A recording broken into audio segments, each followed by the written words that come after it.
we have a brand new hot off of the press mock draft for you for 2025. This time we're doing a 2-round mock draft. So we're going to try to get through the draft a little bit quicker than a lot of these other mock draft videos that I do, because it's 2 rounds. We got a lot of players to go over, a lot of teams, selected some people where I think would be good fits for this offense, and I'm going to kind of explain why these are really good. So let's jump right into the video. We're going right now to have the number 2 pick with the Browns, selecting Cam Ward.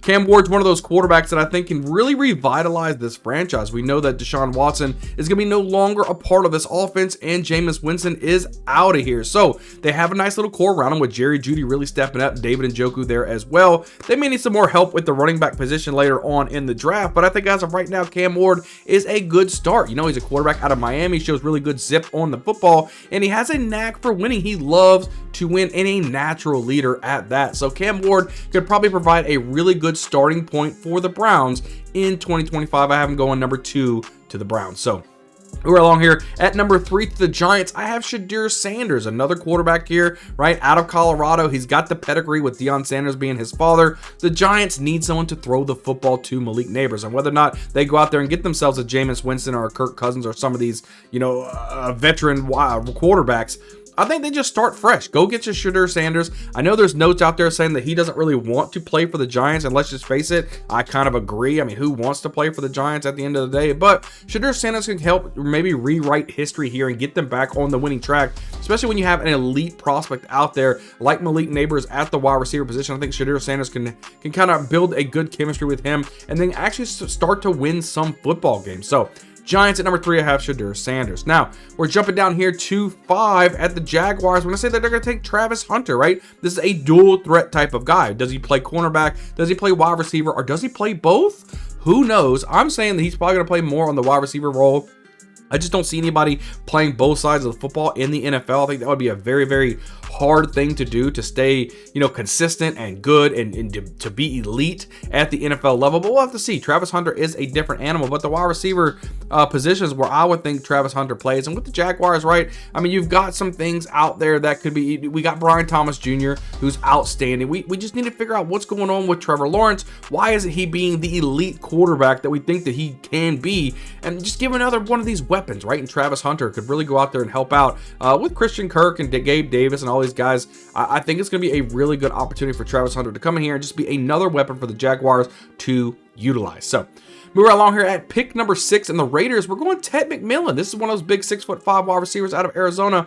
Really could make a big difference for the Raiders. As of right now, Jacoby Myers is really the only asset on the outside that I want to talk about. Don't give me Trey Tucker. I'm done with all that crap. They need a big wide receiver. They have Brock Bowers, and now all they need left is a quarterback. As of right now, best quarterback on the board is probably between Jalen Milroe or Quinn Ewers or one of these guys. Not really first round worthy as this point. Previous mocks I've had Jalen Monroe going early, but you know what? I'm like, no, it's done with that. I think the Raiders grab their beast wide receiver and maybe take a quarterback in the second round. So Ted McMillan could completely change. He could be the X wide receiver on this team. Make Jacoby Myers as the number 2 wide receiver. Then you already got Brock Bowers. You land a nice quarterback in here, and I'm telling you, maybe even Tom Brady comes out of retirement. Who knows? This offense could be clicking on all cylinders. So let's move right along here in this mock draft. Going to pick number 9 of the New Orleans Saints, taking Luther Burden III, wide receiver out of Missouri. Is one of these guys that can really kind of make a difference on the outside. We saw what happened to the New Orleans Saints when it was pretty much everyone was getting hurt. They had no wide receivers left. Rashid Shaheed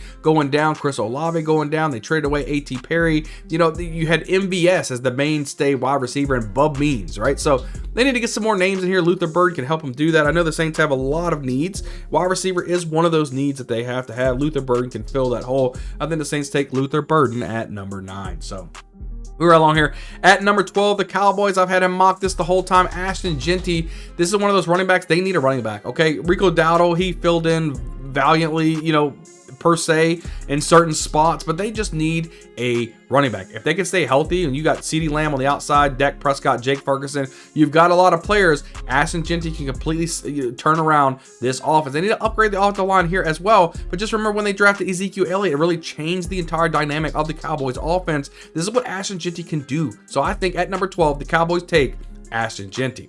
We're along here. Let's go to number 14, the Colts. I have them taking Tyler Warren, the tight end at Penn State. Let's see, Anthony Richardson just needs to develop at this point, right? And give him another safety blanket like Tyler Warren, who could be an athletic freak himself as far as catching the football. He's a great at making plays on his own. Obviously, I think the best tight end in college football right now is Tyler Warren, and I think he can just change a lot for the Colts. Give Anthony Richardson something.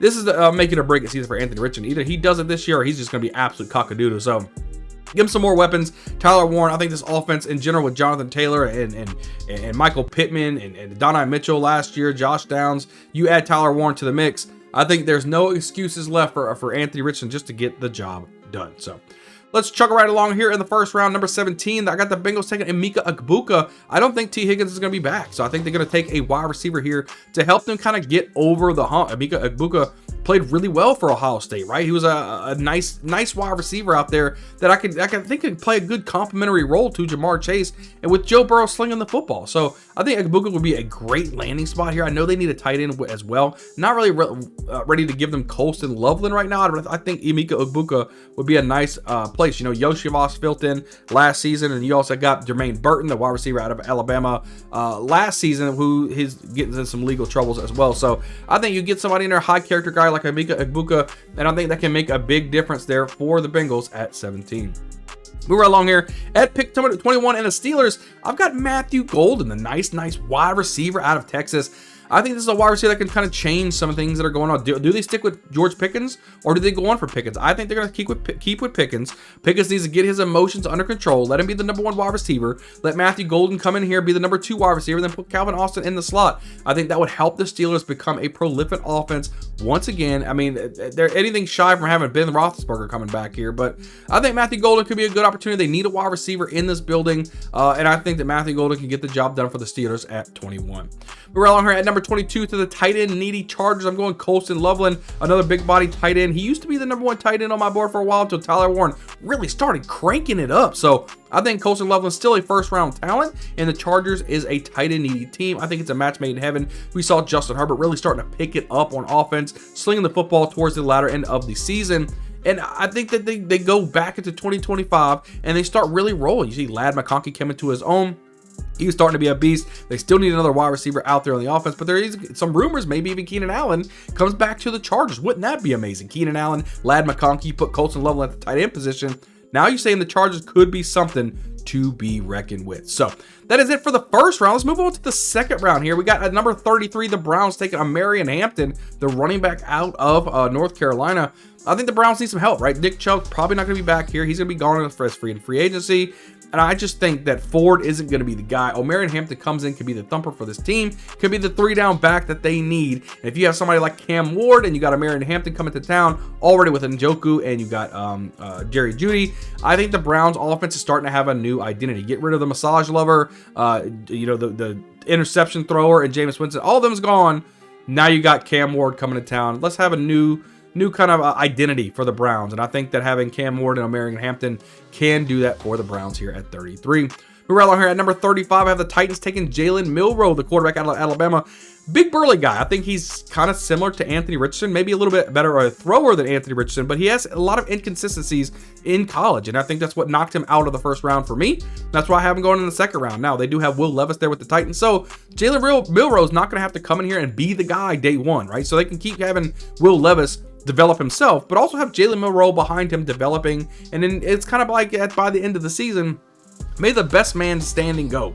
You know, I mean, they were even benching Will Levis at some point, so who knows who's going to be the guy for that. But look, the Titans offense is ready to kind of click, right? I mean, the defense is already pretty okay. Nick Westbrook might come back. You got Calvin Ridley there as well. Chico Conco was really becoming a tight end that we all know he could be. You got Tony Pollard, Tajay Spears in the backfield. There's a lot of weapons here, right? Jalen Milroe can just come in here and hopefully be another piece to the puzzle. So we're along here at number 37. We have the Raiders taking Jackson Dart, right? This is a quarterback out of Ole Miss that I think that he can do something. He's probably one of my favorite quarterbacks. He's actually the third quarterback on my rankings list, even though I have Jalen Milroe going early, because I think the NFL scouts will like the Milroe skill set and just his big body type of quarterback. That's why I have him going ahead. But Jackson Dart could be a little bit of a sleeper. He's got some wheels. He can run the football if need be, get out of the pocket. He's got good accuracy. I think the Raiders need a quarterback, right? I mean, they've got a lot of options. They took Tech McMillan in my mock draft here early on. You add Tech McMillan and Jackson Dart to something with Jacoby Myers and Brock Bowers already. All they need to do is a plug and play running back, which if you guys watched my free agent video that I had just posted a few days ago, I think that I had Aaron Jones go in there. You add Aaron Jones there as well. I mean, the Raiders can do it. They can get the job done. Jackson Dart coming here could be the guy on day one for the Raiders offense. So move right along here.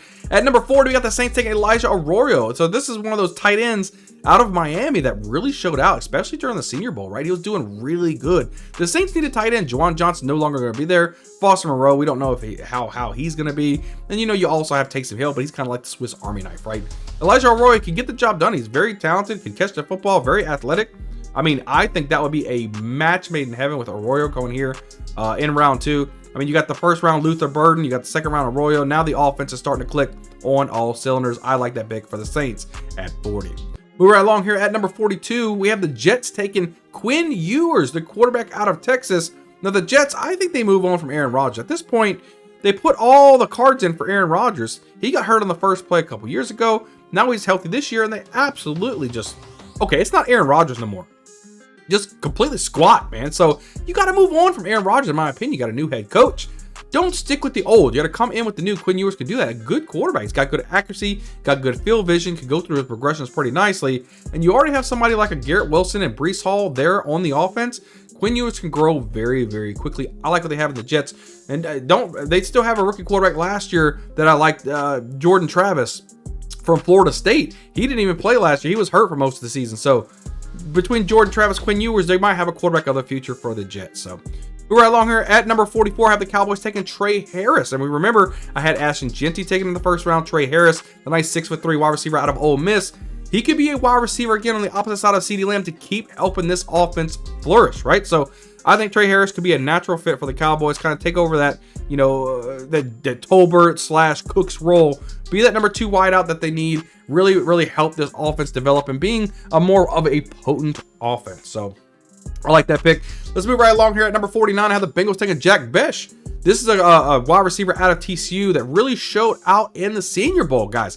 He came on with the Senior Bowl MVP. The guy is really good. I mean, he's not going to blow anybody away with his combine stats, with his 40-yard dashes or anything like that, but he plays football. He is a burly guy that just gets down there and can play football. Some people are saying, is he going to play tight end? Is he going to play wide receiver? No, this guy's going to be a wide receiver, and he's going to be a good wide receiver. You put Jack Besh on the Bengals offense, man, I'm telling you, this guy, I think that could even be a match made in heaven. So what I have is you have Besh coming here as the number 3 wide receiver. I got them taking Emeka Egbuka in the first round, and I've got them taking Jack Besh in the second round. 2 wide receivers back-to-back on the opposite side of Jamar Chase. Now all of a sudden you're back to a potent offense once again for Joe Burrow. I think Jack Besh is a great pick here in the second round for the Bengals at 49. All right, let's move right along here. At number 51, we have the Broncos taking Harold Fannin Jr., another athletic freak of nature who can catch the football better than anybody else. Now, he does lack a little bit on the blocking side, but Harold Fannin Jr., he can make some plays, right? And you have a developing Bo Nix who showed really, really good promise last year. They got Troy Franklin on the outside. You got Sutton. You got Vele. You got a lot of wide receivers out there. You just need that tight end help. They ended up getting rid of some of their tight ends, and it's just been, Dulcich is gone now. He's over there with the Giants. Harold Fannin Jr. is I'm telling you, he's locked and loaded. He's going to be the guy. The Broncos, I think, get an absolute steal at this point, right? I think that a lot of people may be sleeping on Harold Fannin and what he can provide for an offense. Fantasy football-wise, could be really, really good, especially if he goes to the Broncos. I just like this pick at 51, so. Moving right along here, number at 52, the Steelers taking Quinshon Judkins, the running back. Now, good chance Najee Harris is gone. They just have Jalen Warren there. I think Quinshon Judkins coming in, he could be the thumper. He could be the thumper that they really need. I love this. We got Matthew Golden in the first round, Quinshon Judkins in the second round. Now you're rebuilding this offense. It's probably gonna be built around Wilson. In my opinion, they're gonna let Fields go. That's just my opinion. I don't know yet. We have to wait and see. But you add Quinshon Judkins, who did really good in the national championship game as well. A thumping running back who can hit the home run if he needs to. But I mean, a good running back overall can go into a running back room who the Steelers in history have had amazing running backs. Rashard Mendenhall, Le'Veon Bell, you name it, they've had good ones, right? So Quinshon Judkins could be the next running back to come in here and rock out. Najee Harris, nobody thinks he's an amazing top tier running back, but he had 1,000 yards rushing every season. Quinshon Judkins can do the same. I like Quinshon Judkins at 52 to the Steelers. Coming at number 55, I got the Chargers taking the big wide receiver Savion Williams out of TCU. This is another one, right? They need the big body wide receiver on the outside. They have Ladd McConkey's a good possession wide receiver. Now they need somebody who can get up and get the football, especially in the red zone. I think Savion Williams could do that for Justin Herbert and the Chargers. Moving right along here at number 56. Let's go with the Bills, taking Jalen Rolls. This is another one of those wide receivers who really showed out at the Senior Bowl, did really well. I think coming to the Bills, they need somebody on the opposite side of Keon Coleman. Amari Cooper's going to be gone. Khalil Shakir did really, really good. Keon Coleman's good. Now they got Jalen Rolls. I think match made in heaven. Give Josh Allen more tools to succeed.